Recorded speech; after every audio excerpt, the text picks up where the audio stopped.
Hello friends, সেবা tutorial চ্যানেলে আপনার সবাইকে স্বাগতম। ফ্রেন্ডস, আপনাদের আমি ম্যাথসের ইম্পর্টেন্ট কোয়েশ্চেন দিচ্ছি এসএসসি এক্সামের জন্য। 2 মার্কসে প্রথম দিচ্ছি, এরপর 3 মার্কসও দিব। এছাড়াও আমি এমসিকিউ ভিডিও অ্যারেঞ্জ করে রেখেছি প্লেলিস্টে, এখানে দেখবে। তো 2 মার্কসের ইম্পর্টেন্ট আমি অলরেডি 5টা কোয়েশ্চেন দিয়েছি তোমাদের, এটা সেকেন্ড ভিডিও হবে। তো চলো আরম্ভ করি।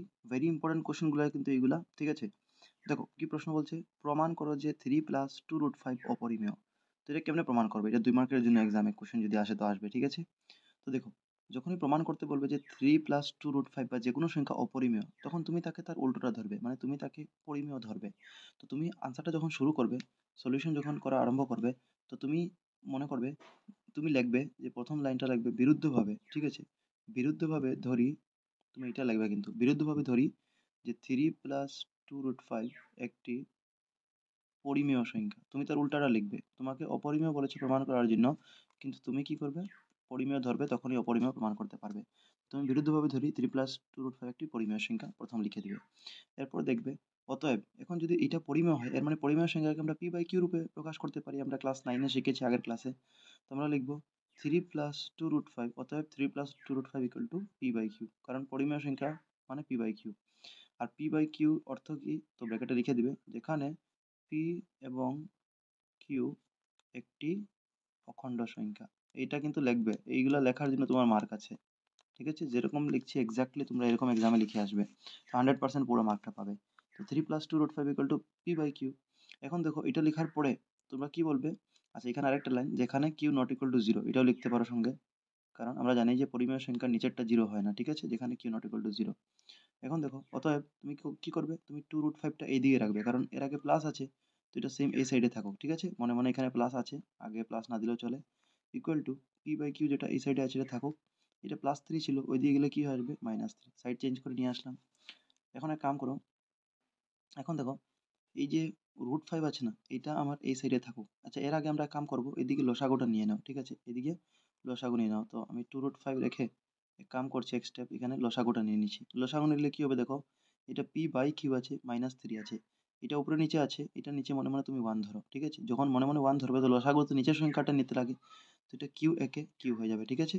এরপর তুমি কোনাকুনি পূরণ করে দেবে। লসাগু শর্টকাট টেকনিক, যদি নিচে কিছু না থাকে, 1 ধরে তুমি কোনাকুনি পূরণ করে দেবে, তো পি একে পি হবে। মাইনাস সাইন আছে, মাইনাস দিয়ে দাও। এরপর এইদিকেও কোনাকুনি পূরণ করো, উপরে নিচে, তো 3 ইন্টু কিউ মানে 3 কিউ, ঠিক আছে? তো পি মাইনাস 3 কিউ তোমার হয়েছে এদিকে। এখন দেখো, এখন তোমার যেটা 2 আছে, এই 2 আর √5 এর মধ্যে পূরণ চিহ্ন আছে, তো এই 2টা এদিকে কি হবে? পূরণ ভাগ হয়ে আসবে। তো এক কাম করবে, √5টা জায়গায় থাকুক, আর তোমার এইটাও জায়গায় থাকুক, P minus 3 Q by Q, কিউটা জায়গায় থাকুক। এই 2টা কি হবে? ভাগ হয়ে আসবে। তো এখানে 2টা ডাইরেক্ট ভাগ হয়ে নিচে আনবে না, তুমি ইন্টু হাফ দিয়ে ভাগ করে আনো, কারণ উপরে আমরা মনে মনে 1 লিখতে পারি। এই 2টা ভাগ হয়ে আসলো, তো দেখো ভাগ চিহ্ন দিয়েছি।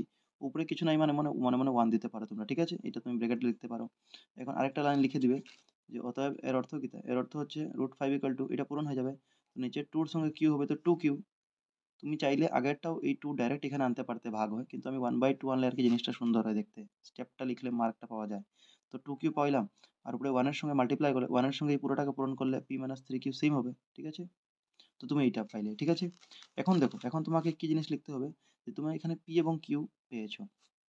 তুমি লিখবো, তুমি লিখবে এখানে যে, যেহেতু লিখবে সিন্স এখানে পি এবং কিউ অখণ্ড সংখ্যা, যেরকম ল্যাঙ্গুয়েজ লিখছি এরকমই লিখবে। যেহেতু এখানে পি এবং কিউ অখণ্ড সংখ্যা, অতএব যদি পি এবং কিউ অখণ্ড সংখ্যা হয়, এর মানে কি? তো পি কিউ যার সঙ্গে থাকবে পুরোটা পরিমেয় হয়ে যাবে, যার সঙ্গে অখণ্ড থাকে পরিমেয়। তো লিখবো অতএব পি মাইনাস 3 কিউ/2 কিউ একটি পরিমেয় সংখ্যা, কারণ তার সঙ্গে পি আর কিউ আছে, এখানে পি কিউ না থাকে এবি থাকতে পারে সংখ্যা, তো একটি পরিমেয় সংখ্যা। যেরকম আমি লিখছি এক্স্যাক্টলি তোমাকে ল্যাঙ্গুয়েজ ওইরকমই লিখে আসতে হবে, ঠিক আছে? কি বলছি এখানে, পি এবং যেহেতু পি এবং কিউ এখানে অখণ্ড সংখ্যা, অতএব p-3q/2q মানে পুরোটা পরিমেয় সংখ্যা। অর্থাৎ এটা যদি পরিমেয় সংখ্যা হয় তো কি হবে? এটা যদি পরিমেয় সংখ্যা হয়, তো এটা কার সমান আছে? এটা সমান আছে √5 এর। অর্থাৎ তুমি বলবে, অর্থাৎ √5 ও একটি পরিমেয় সংখ্যা। অর্থাৎ √5 ও একটি পরিমেয় সংখ্যা, ঠিক আছে? অর্থাৎ √5 ও একটি পরিমেয় সংখ্যা, ঠিক আছে? এখন √5 কি পরিমেয় সংখ্যা হবে? তো আমি কি বললাম, যে যেহেতু পি কিউ অখণ্ড সংখ্যা, অতএব এই পুরাটা একটা পরিমেয় সংখ্যা, অর্থাৎ √5 একটি পরিমেয় সংখ্যা, যাহা অসম্ভব, ঠিক আছে? যাহা অসম্ভব। তুমি বলবে যাহা অসম্ভব, কারণ আমরা জানি যে √5 তো পরিমেয় সংখ্যা, অপরিমেয় সংখ্যা। তো এটাই বলবো যে অর্থাৎ √5 একটি পরিমেয় সংখ্যা যাহা অসম্ভব। তো কি বলবে? অতএব আমাদের ধারণা ভুল, অর্থাৎ আমাদের ধারণা ভুল, অর্থাৎও বলতে পারো, অর্থাৎ আমাদের অর্থাৎ আমাদের ধারণা ভুল। বা এখানে আরেকটা লাইন লিখতে পারো যে আমরা কি বললাম যে যাহা অসম্ভব, উম, যাহা অসম্ভব যেহেতু, আমরা বলে দিব একটা লাইন, যাহা অসম্ভব যেহেতু যেহেতু √5 একটি অপরিমেয় সংখ্যা, ঠিক আছে, কারণ আমরা অপরিমেয় বলেই জানি, √5 কে আগে থেকে পড়েছি, অপরিমেয় সংখ্যা, ঠিক আছে। এরপর লাইনটা লিখে দিবে যে অর্থাৎ মানে বলবে যে আমাদের ধারণা ভুল, অর্থাৎ আমাদের ধারণা ভুল যে √5 একটা পরিমেয় সংখ্যা। অতএব প্রমাণিত হলো যে, এই পুরাটা লিখে দিবে, যেটা প্রশ্ন ছিল যে 3 প্লাস √5 একটা অপরিমেয় সংখ্যা, এরকম করে লাস্ট লাইন লিখে দিবে, ঠিক আছে। আমরা লিখছি না এখানে, আর একটা লাইন লিখতে যে অতএব আমাদের ধারণা ভুল, কারণ আমরা প্রথমেই একটা ধারণা মনে করেছিলাম যে বিরুদ্ধভাবে ধরি বলেছিলাম, তো মানে ধারণা, তো এটাই লিখবে যে অর্থাৎ আমাদের ধারণা ভুল যে √5 একটি পরিমেয় সংখ্যা। অতএব ইহা প্রমাণিত হলো যে যেটা প্রশ্ন বলেছে এটা অপরিমেয় সংখ্যা, এরকম তোমরা লিখে দিবে লাস্টে, ঠিক আছে। তো আই থিঙ্ক তোমরা জিনিসটা বুঝতে পেরেছো কিভাবে লিখবে। এখন দেখো নেক্সট কোয়েশ্চেন, আরো কোয়েশ্চেন আমরা করি। দেখো কি বলছে, দুটা ক্রমিক যুগাত্মক অখণ্ড সংখ্যার পূরণফল যদি 306 হলে সংখ্যা দুটি নির্ণয় করো। তো এটা কেমনে করবে? দেখো এই প্রশ্নটা কেমনে করবো। তো দুটা ক্রমিক যুগাত্মক অখণ্ড সংখ্যা বলেছে। এখন যুগাত্মক সংখ্যা মানে কি, জিনিসটা প্লাস হবে, আর অখণ্ড সংখ্যা মানে কি, অখণ্ড সংখ্যা মানে 0 1 2 3 4 5 6, এদিকে মাইনাসে অখণ্ড সংখ্যা হয়। তো তোমার যখনই বলবে যে দুটি ক্রমিক যুগাত্মক অখণ্ড সংখ্যার পূরণফল 306, তো তুমি বলবে যে মনে করি প্রথম সংখ্যাটি বা প্রথম অখণ্ড সংখ্যাটি, ঠিক আছে, প্রথম অখণ্ড সংখ্যাটি তুমি কি মনে করবে? এক্স মনে করে নিবে, ঠিক আছে। তো প্রথম অখণ্ড সংখ্যাটি তুমি এক্স মনে করো, ঠিক আছে। এখন প্রথম এক্স মনে করেছো, অতএব এবং দ্বিতীয়টি তুমি ধরে নাও কিছু। তো কি ধরবে দেখো, তো অখণ্ড সংখ্যা মানে কি, অখণ্ড সংখ্যা মানে যেমন এক আছে তো একের পরে দুই, এরপরে তিন, সিরিয়াল আসবে। তো তুমি যদি একটা এক্স ধরেছো, মনে মনে করো এক্স এর ভ্যালু 1 আছে, তো একের পরে কি দুই আসবে, তো তুমি কিভাবে লিখবে এটা? তো তুমি লিখবে দ্বিতীয়টি এক্স প্লাস 1। এখন এক্স প্লাস 1 এর মানে কি, যে এক্স যদি এক ধরো তো তার সঙ্গে এক যোগ করলে কি হবে, এক আর একে দুই হবে, তো সিরিয়াল হয়ে গেল না, ক্রমিক। তো এটাই, তো মনে করি প্রথম অখণ্ড সংখ্যা এক্স এবং দ্বিতীয়টি এক্স প্লাস 1, কারণ দুইটা বলেছিল দুটা ক্রমিক ধরতে, আর তাদের পূরণফল মানে এই দুটাকে পূরণ করবে, লিখবে প্রশ্ন মতে।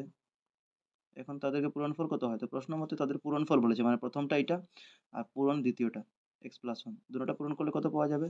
তো বলেছে দুটাই অখণ্ড সংখ্যার পূরণফল 306 হলে, তো 306 লিখে দিবে, ঠিক আছে। এটা প্রশ্ন মতো বলেছে। এখন সলভ করো, এক্স দিয়ে এক্স কে পূরণ করবে তো এক্স স্কোয়ার, প্লাস এক্স দিয়ে এক কে করবে তো এক্স একে এক্স, এদিকে 306। এখন 306টা এদিকে প্লাস আছে, এদিকে কি হয়ে আসবে, মাইনাস হয়ে আসবে। তো এটা সমীকরণ বনবে x square plus x minus 306 equal to 0। এখন আমরা জানি যে এটা উৎপাদক বিশ্লেষণ পদ্ধতি, মানে প্রথম আর লাস্টেরটা পূরণ করে মাঝেরটা হতে লাগবে কোনো সংখ্যা।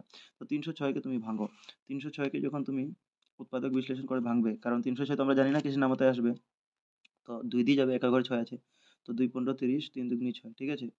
এরপরে দেখো 153 কি দিয়ে যাবে, 2 দিয়ে যাবে না, 3 দিয়ে যাবে কি, হ্যাঁ 5 3 18 9, মানে 3 দিয়ে যাবে, টোটাল যোগ করে 9 হচ্ছে, মানে 3 দিয়ে যাবে। তো 3 5 15, 3 একে 3, এখন 51 মানে 3 দিয়ে যাবে, 3 17 51, ঠিক আছে। এখন 17 একে 17। তো দেখো আমরা খুঁজতেছিলাম যে 306 কি দুইটা সংখ্যা পূরণ করে 306, আর মাঝেরটা, মাঝে তো এক্স আছে, মানে তার আগে মনে মনে 1 আছে, 1 হবে যোগ বা বিয়োগ করলে। তো দেখো তোমরা এই যে 3 দুগুনি 6, ঠিক আছে, আর 3 6 18, যদি তুমি 3 3 9 আর 9 দুগুনি 18 করো, আর 18 সঙ্গে যদি 17 পূরণ করে দাও, তো দেখবে 18 17 পূরণ করলে 306 পাবে, 18 থেকে 17 বিয়োগ করলে মাঝের একক পেয়ে গেলে, তো 18 মাইনাস 17 নিব আমরা, ঠিক আছে। তো কি নিব, 18 মাইনাস 17, তো আমরা 18 মাইনাস 17 নিব, ঠিক আছে, এটা ব্র্যাকেটে লিখে দিই। 18 মাইনাস 17 লিখে, কারণ 18 17 লেখা, এখানে এক্স আছে, এক্স লিখে দাও, 306 ইকুয়াল টু 0, ঠিক আছে। এটা ভেঙে একটু দেখে দিয়েছি তোমাদেরকে স্টেপটা। এখন দেখো 18 সঙ্গে এক্স পূরণ করলে কি হবে, 18 এক্স হবে, মাইনাস 17 সঙ্গে এক্স পূরণ করলে কি হবে, 17 এক্স হবে, এদিকে মাইনাস 306, এটা জায়গায় রেখে দাও। এখন এটাকে যদি কমন নেও দুটার মধ্যে, তো এক্স কমন যাবে এখান থেকে, তো একটা এক্স রইবে, এক্স এক্স এক্স স্কোয়ার, আর এক্স এর সঙ্গে 18 পূরণ করলে 18 এক্স। 17 আর 36 কি কমন যাবে, 306 কি কমন যাবে, 17 কমন যাবে, এখানে এক্স রইবে। আমার মাইনাস লাগে তো এখানে প্লাস বসাতে হবে, কারণ প্লাসে মাইনাসে মাইনাস হবে। তো 17 সঙ্গে 18 পূরণ করলে 306। তো দেখো এই দুটো সমান আসলেই তোমার অঙ্ক শুদ্ধ বুঝবে। তখন একবার লিখবো এক্স প্লাস 18 ইকুয়াল টু 0। আচ্ছা আর একটা স্টেপ লিখতে বাকি আছে, কারণ দুইটা কমন থাকলে একবার লিখতে হয়, আর একটা এক্স মাইনাস 17 ইকুয়াল টু 0। এর মানে অর্থাৎ অর্থাৎ তুমি লিখে দিবে যে একবার এক্স প্লাস 18 ইকুয়াল টু 0 হবে, এবং আরেকবার কি হবে, আরেকবার হবে এক্স মাইনাস 17 ইকুয়াল টু 0, ঠিক আছে।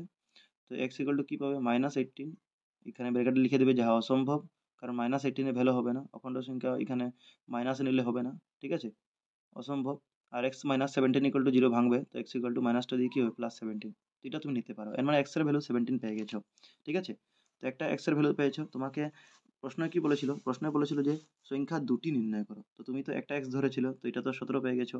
আরেকটা কি ধরেছিল, দ্বিতীয়টা x+1 মানে 17 + 1 18, তো তুমি একটা এক্স পেয়েছো মানে একটা সংখ্যা 17।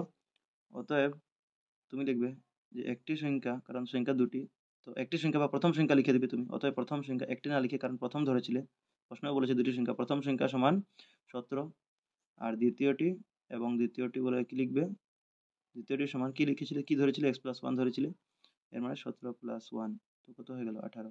তো এইভাবে তোমার দুটো সংখ্যা পেয়ে গেলে, ঠিক আছে। নেক্সট কোশ্চেনটা বলছে সলভ মানে নিচে রৈখিক সমীকরণের জোড়াটি সমাধান করো।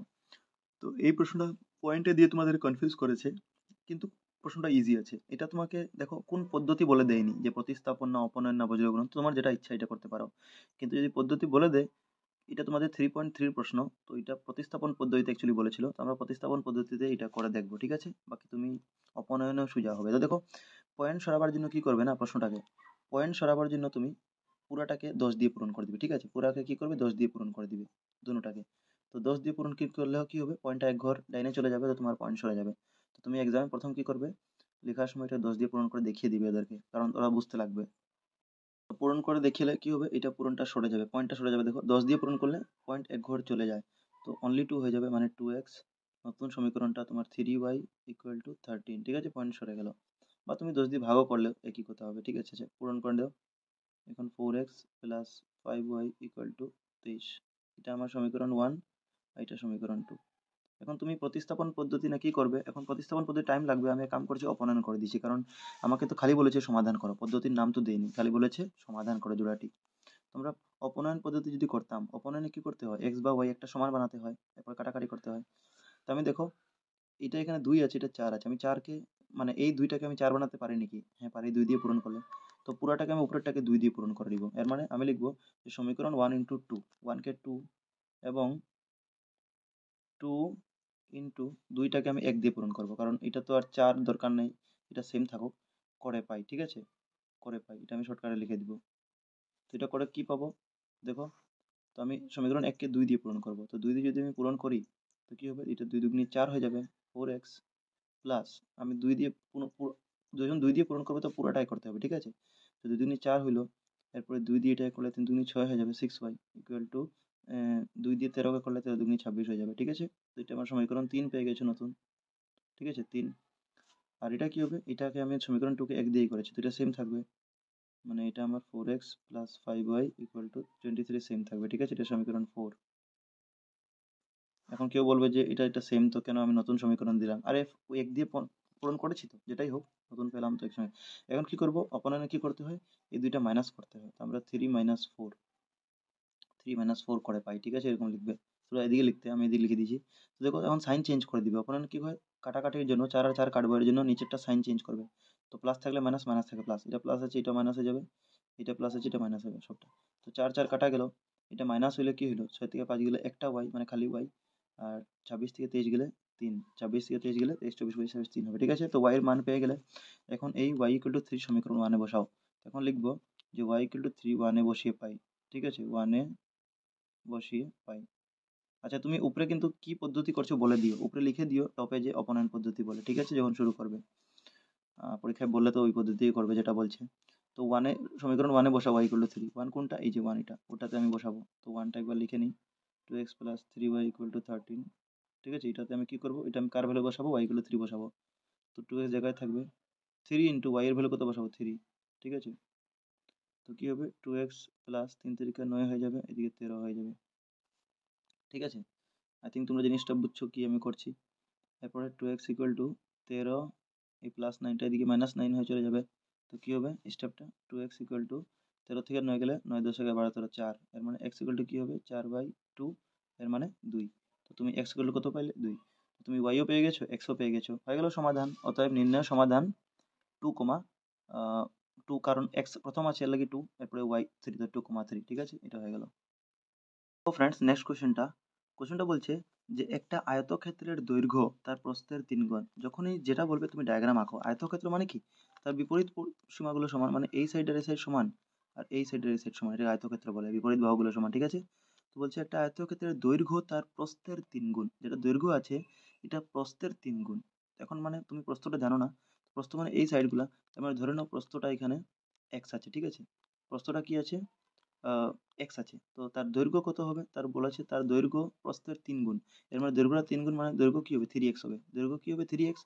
আর প্রস্থ কত? x। তো তোমাকে প্রথম বলে নিতে হবে, প্রথম কোশ্চেনটাতে বলে নিতে হবে যে ধরি আয়তক্ষেত্রটির, ঠিক আছে, প্রস্থ, কারণ না সরি কি বলেছি, আয়তক্ষেত্রের দৈর্ঘ্য তার প্রস্থের 3 গুণ। হ্যাঁ, প্রস্থের 3 গুণ দৈর্ঘ্যটা, এর মানে প্রস্থটা ধর।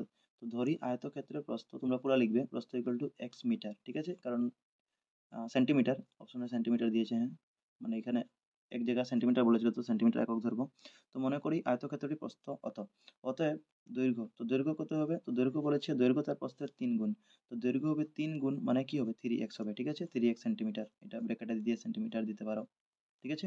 তো প্রথম দৈর্ঘ্য প্রস্থ বার করে নিয়েছো। এখন প্রশ্ন কি বলছে যে আয়তক্ষেত্রটির ক্ষেত্রফল মানে তার এরিয়া কালি, ঠিক আছে, 432 সেন্টিমিটার। তো এখন কালি দেওয়া আছে, তো তোমাকে প্রথম ফর্মুলা জানতে হবে আয়তক্ষেত্রের কালি। তো আয়তক্ষেত্রের কালির ফর্মুলা কি হয় দেখো, আয়তক্ষেত্রের কালি, ঠিক আছে, সমান, আমরা জানি আয়তক্ষেত্রের কালি সমান দৈর্ঘ্য পূরণ প্রস্থ, ঠিক আছে? কি বলবে? দৈর্ঘ্য সমান প্রস্থ মানে লেন্থ ইনটু ব্রেডথ, ঠিক আছে? এল ইনটু বিও লিখতে পারো। তো আয়তক্ষেত্রের কালি তোমার কত দেওয়া ছিল? আয়তক্ষেত্রের ক্ষেত্রফল বা কালি দেওয়া ছিল 432। তুমি তার জায়গাতে 432 লিখো। আর এদিকে দৈর্ঘ্য পূরণ প্রস্থ, তো দৈর্ঘ্য কত ছিল? x ছিল, পূরণ প্রস্থ, তো প্রস্থ কত ছিল? 3x, কারণ 3 গুণা হয়েছিল। তো এটা করবে তো x ইন্টু 3x মানে এটা কি হবে? এটা 4x স্কোয়ার হয়ে যাবে, ঠিক আছে? আর এদিকে কি 432, তো কি হবে? এখন যদি 432 জায়গায় থাকলো, এই চারটায় দিয়ে ভাগ করে নিয়ে আসো, ঠিক আছে? x স্কোয়ার থাকুক। তো 4 দিয়ে 432কে কাটো। তো কি কাটবে দেখো, 4 একে 4, ঠিক আছে? এরপরে 4 নামতায় 3 আসবে না, তো এখানে শূন্য থাকবে, ঠিক আছে? 4 আটা 32, এর মানে, তো দেখো ফ্রেন্ডস কিছু হয়তো ভুল হচ্ছে আমার লাগছে। আহ, হ্যাঁ, এখানে ভুল করেছি। 3x আর x পূরণ করলে তো 3 একে 3 হতো, 4 কই পাইলাম আমি? হ্যাঁ, এখানে 3 একে 3 হবে আর x স্কোয়ার, ঠিক আছে? 3x স্কোয়ার হতো, ঠিক আছে? 4 না, কারণ x এর আগে তো একই আছে সংখ্যা, তো 3 একে 3 আর x স্কোয়ার। তো এটা 3 দিয়ে ভাগ যাবে, 4 দিয়ে না, ঠিক আছে? কারণ 4 দিয়ে, তো 3 দিয়ে করলে কি হবে? কি ছিল উপরে আমাদের? 432 ছিল আর 3 দিয়ে ভাগ করতে বলছিল। তো 3 দিয়ে কাটলে 3 একে 3, হাতে 1 রইল 13, 3 4 12, 3 4 12, 144 আসবে, ঠিক আছে? তো এখানে কি আসবে? 144 আসবে। আর এদিকে আমার ছিল x স্কোয়ার, এখন স্কোয়ারটাই দিয়ে হলে রুট হয়ে আসবে। তো 144 রুটের ভিতরে ঢুকে যাবে, ঠিক আছে? এদিকে x রইবে। তো 144 কার স্কোয়ার রুট? 12, এর মানে x ইকুয়াল টু আমার 12 বার হবে, ঠিক আছে? তো x মানে আমি প্রস্থ ধরেছিলাম, তো প্রস্থ তুমি 12 সেন্টিমিটার পেয়ে গেছো। আর দৈর্ঘ্যটা তার 3 গুণ ছিল, তো এখান থেকে দৈর্ঘ্য প্রস্থ আমরা বার করে নিই। অতএব প্রথম প্রস্থ বলবে, অতএব প্রস্থ যেটা x ধরেছিলাম তো কত? 12 সেন্টিমিটার, এবং দৈর্ঘ্য, দৈর্ঘ্য আমরা 3x ধরেছিলাম, 3x ধরেছিলাম তো, তো 3 ইন্টু এক্স মানে 12, তো 3 12 36, 36 সেন্টিমিটার তুমি দৈর্ঘ্য প্রস্থ পেয়ে গেছো। তো তোমাকে প্রথম কি কি বার করতে যে বলেছিল প্রশ্নতে বলেছিল যে আয়তক্ষেত্রটির ক্ষেত্রফল হতে হলে ইহার পরিসীমা নির্ণয় করো। এখন লাস্টে পরিসীমা বার করতে আছে। পরিসীমা ফর্মুলা কি? তো আয়তক্ষেত্রের পরিসীমা হচ্ছে 2 ইন্টু দৈর্ঘ্য প্লাস প্রস্থ। তো তোমরা লিখে নিবে যে আয়তক্ষেত্রের পরিসীমা, ঠিক আছে? কি বলবে? আয়তক্ষেত্রের পরিসীমা, ঠিক আছে? কি হয় প্রশ্ন হয় মানে ফর্মুলা হয় 2 ইন্টু দৈর্ঘ্য প্লাস প্রস্থ। আমি এল প্লাস বি লিখছি, মানে দৈর্ঘ্য প্লাস প্রস্থ, ঠিক আছে? তো 2 ইন্টু দৈর্ঘ্য প্লাস প্রস্থ মানে 2 ইন্টু দৈর্ঘ্য বলতে আমরা এল মানে দৈর্ঘ্য কিন্তু পরেরটা ছিল, ঠিক আছে? দৈর্ঘ্য 36 ছিল, আর প্লাস প্রস্থ মানে বি কি ছিল? 12 ছিল। তো তুমি এটা করবে তো কত পাবে? তো 2 ইন্টু 36 আর 12 যোগ করে কত? 6 7 8 আর 3 এর 4 48। তো 48 দিন কত হবে? 96 হবে আনসার, 96 সেন্টিমিটার। তো পরিসীমা কত? 96 সেন্টিমিটার। তো এরকম তোমাদের প্রশ্নটা হয়ে গেল। আমার একটু বিশৃঙ্খলা হয়েছে, তোমরা সুন্দরভাবে এক্সামে করবে, ঠিক আছে? তো দেখি আরো একটা লাস্ট কোশ্চেন আছে, এটাও করে নিই। তো ফ্রেন্ডস এই কোশ্চেনটা তোমাদের এক্সামের জন্য ইম্পর্টেন্ট। বলছে যদি এ কমা বি কমা সি ত্রিভুজের অন্তঃকোণগুলো এ বি এবং সি হয়, তবে দেখাও যে sine A B plus C equal to cos A by two. তো ট্রিগোনোমেট্রি চ্যাপ্টার অঙ্ক, ত্রিকোণমিতি চ্যাপ্টার। দেখো এ বি সি ত্রিভুজের অন্তঃকোণ, আমরা জানি যে ত্রিভুজের অন্তঃকোণের মাপ কত? 180 ডিগ্রি।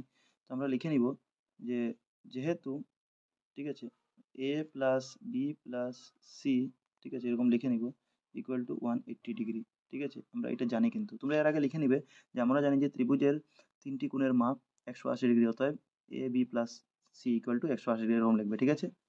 এখন কি বলেছে, এখন দেখো আমাকে প্রমাণ করতে দেখাও যে এইটা, তো সাইন বি প্লাস সি কস, তো সাইন আর কসের তো কথা তুমি ছেড়ে দাও, এদিকে দেখো কি আছে, বাম সাইডে বি প্লাস সি আছে, নিচে 2 ভাগ আছে, আর এদিকে এ আছে। তো তুমি এই এবিসি থেকে, যেটা তিনটা মান 180 ডিগ্রি ছিল, বি প্লাস সি এদিকে রাখো, এটা ওইদিকে নিয়ে যাও। আমরা কি করবো, বি প্লাস সিটা এদিকে রাখবো, এটা প্লাস ওইদিকে মাইনাস হয়ে চলে যাবে, ঠিক আছে। 180 ডিগ্রি মাইনাস এ। এখন এক কাম করবে, আমার নিচে প্রমাণ দেখাবার সময় নিচে 2 লাগে দুটোর পক্ষে, তো আমি নিচে 2 দিয়ে ভাগ করে, তুমি লিখে নিবে যে উভয় পক্ষকে 2 দিয়ে ভাগ করি, ঠিক আছে। কি লিখে নেবে, যে উভয় পক্ষকে 2 দিয়ে ভাগ করে পাই, তুমি 2 দিয়ে ভাগ করছো, এটা তোমার মিলাবার জন্য তুমি করতে পারো, ঠিক আছে, কিন্তু সমান করবে, দুনো দিকে ভাগ তো দুনো দিকে নিতে হবে। তো আমি দুনো দিকে ভাগ করবো 2 দিয়ে, তো B plus C by two ওইদিকে হবে, আর ওইদিকে কি ছিল 180 ডিগ্রি মাইনাস এ, এটাকে আমি 2 দিয়ে ভাগ করলাম, ঠিক আছে। এখন 2 দিয়ে ভাগ করে নিয়েছো তুমি। এখন একটা জিনিস দেখো, এই বি প্লাস সি বাই টুকে সেম রাখো, এটাকে তুমি আরো ভাঙো, এর মানে এটাকে তুমি লেখো 180 ডিগ্রি বাই টু, দেখো 180-র সঙ্গে একবার 2 ভাঙো, মিডলে মাইনাস দিয়ে একবার এ বাই টু লেখো, এরকম লেখা যায় আরামসে, ঠিক আছে। আমি 180/2 লিখলাম, a/2 লিখলাম, মাইনাস দিলাম মাঝে যেরকম আছে। এখন দেখো, আমাকে লাস্ট প্রমাণ করবার সময় বাম সাইডে সাইন দেখাতে আছে, ডান সাইডে কস, তো তুমি উভয় পক্ষে সাইন কমন নিবে, ঠিক আছে। তো উভয় পক্ষে সাইন পূরণ করলে পাই, এখন লিখে নিবে যে সাইন উভয় পক্ষকে এরকম লিখে নেবে, উভয় পক্ষকে সাইন দিয়ে পূরণ করলে পাই, ঠিক আছে, বা গুণ করলে পাই, তো উভয় পক্ষকে সাইন দিয়ে মাল্টিপ্লাই করলে পাই। তো উভয় পক্ষকে যদি সাইন দিয়ে পূরণ করো, তো আমি এদিকেও সাইন লাগাবো, ওইদিকেও সাইন লাগাবো, তো এদিকে লিখবো sine B plus C by two, ঠিক আছে, ইকুয়াল টু ওইদিকেও আমি সাইন দিয়ে পূরণ করবো। আচ্ছা, এটা একটা স্টেপ আমি আরো কম লিখেছি, যে 2 দিয়ে 180 ভাগ করবো তো কি হবে, 90 হবে, একটা স্টেপ লিখে নিও তোমরা, 90 ডিগ্রি হবে মাইনাস এ বাই টু, ঠিক আছে, এটা একটা স্টেপ লিখে নিও, এদিকে B plus C by two লিখে নিও, ঠিক আছে, একটা স্টেপ কম লিখেছি, ভাগ করলে 90 ডিগ্রি হবে। তো এদিকে তুমি সাইন দিয়ে পূরণ করছো, তো সাইন কি হবে, এদিকে 2 দিয়ে 180 ভাগ করে 90 হয়েছিল, 90 degree minus A by two. এখন দেখো এরকম কেন করলাম, এদিকে আমার সাইন বি প্লাস সি হুবহু এরকম ছিল যখন দেখাবার ছিল, যেটা প্রমাণ করতে ছিল, কিন্তু ওইদিকে কস ছিল, কস এ বাই টু। এখন ওইদিকে কস কেমনে আনবো দেখো, তো দেখো একটা ফর্মুলা আছে, যে সাইন এটা 90 ডিগ্রি মাইনাস এ বাই টুকে তুমি থিটা মনে করো, তো একটা ফর্মুলা আছে, ফর্মুলা কি বলে, ফর্মুলা বলে যে যদি সাইন 90 ডিগ্রি মাইনাস থিটা থাকে, তো তার ফর্মুলা কি হয়, সমান হয় cos theta. Sine 90 degree minus theta কি হয়, কস থিটা, তো এই হিসাবে এটা sine 90 degree minus A by two, মানে এ বাই টুটা থিটা ধরো, তো সাইন 90 মাইনাস থিটা কি হয়, কস থিটা। এখন থিটার জায়গাতে বর্তমানে এ বাই টু আছে, তো কস এ বাই টু ধরবো, আর এদিকে আমার আগের থেকে sine B plus C by two আছে, ঠিক আছে। অতএব প্রমাণিত হলো, ঠিক আছে, এরকম লিখে নিবে, কারণ আমার তো প্রমাণ হয়ে গেল, প্রশ্ন তো এটাই বলেছিল sine B plus C by two equal to cos A by two, তো এটাও ভেরি ইম্পর্টেন্ট কোয়েশ্চেন, এটা তোমাদের সলভ হয়ে গেল।